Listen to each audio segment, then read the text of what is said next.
book, and in the back of that we have a small map. And this covers those same 60 churches and covers you on explaining it in a more condensed version.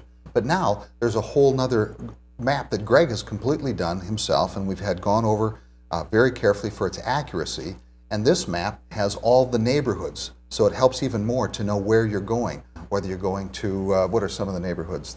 Well, you've got Trastevere and Campus Martius and Aventino and the Vatican and all these different areas. So it just helps you know where it is. So we got a map, and then Greg has also got another book that he's worked on that connects. This one's really exciting because it connects the very origins of the Renaissance.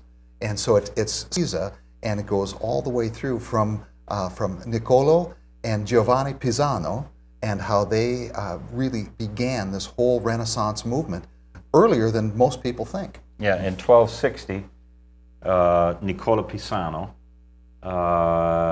was inspired to return art to the classical times of the Romans and the Greeks. When the barbarians took over the Western Empire, they pretty much destroyed the progress of Western art. And Western art was classical, real, full-bodied, real-life scenes. And when the barbarians came, they ended that. There was no more money for the artisans. And so the only art that we had came from Constantinople, the Byzantine. And so we went into the flat, the stair, the frontal, the heavenly, the unearthly, and got away from the round, the real, the action, the live.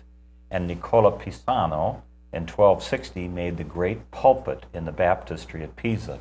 When we go to Pisa, where's the first place you go in Pisa? Well, leaning to. Well, no, we go That's right. to the baptistry, because in the baptistry is the pulpit of Niccolo Pisano that tells us the story of the Nativity, that tells us the story of the Magi, that tells us the story of the Last Judgment and the crucifixion. Beautiful, beautiful sculpture, and it takes us back. And so we went from Pisa to Siena, where we did another pulpit. We went down to Perugia, where we did the great fountain of Perugia. Went up to Bologna, where the Pisani did the great tomb of St. Dominic, the Arca San Domenico in Bologna, and then went back to Pistoia, and then ended back in Pisa. In all these places, this is where the Renaissance began. So that's one of our other books that we're working on. All right. Well, we have just a little bit of time remaining, and we do thank you for all your wonderful information. What would you and Bob most like for people who read your book to take to heart? Bob? Well, first of all, let me mention that www.sacredplacesitaly.com is the website that a person could go to if they wanted to learn more and see more about what's here. But the basic thing is that all of these churches represent places where we experience and encounter God. And that's what the art is there for, is to develop a deeper relationship with Christ and all of the church triumphant and church militant. That's where we get to go.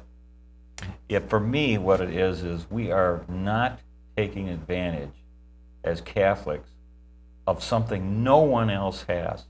We have these marvelous churches with this marvelous art that tells us the story of our faith. There are so many treasures in these churches that can help us in our own faith, in the faith of our children, our families, help us to evangelize to others. We have something that no one else has, and we ought to take more advantage of it. All right. Well, thank you. I was just going to say that Greg can come and let people know about it too. So go to that website and ask him to come and Yeah, give I was a talk. just going to ask, is the book just being carried at Catholic bookstores, or are the mainstream bookstores also offering the book? It's mainly available on our website, Okay. and at all of the local Catholic bookstores here in town have them. Okay. Now we're doing this other Due Centi Luoghi, which is 220 places with a map that'll tell you everything you need to know about everything in Rome. So it gives you the art, the Bernini, the Baroque, the Renaissance, what's outside, inside, Catholic, secular, and that we do hope to do a wider circulation and maybe have it on the Barnes and Noble and such. All right, well, we have run out of time for today. It was a pleasure meeting and talking to you, and talking to you about your book, of course. Thank you so much for writing it. And to you viewers, we hope you have enjoyed this segment of the Scribes Corner with our guests Greg Pullis and Bob Conroy. Please join us again next time when we will discuss the work of another local Catholic author. Till then, may God bless you and yours abundantly.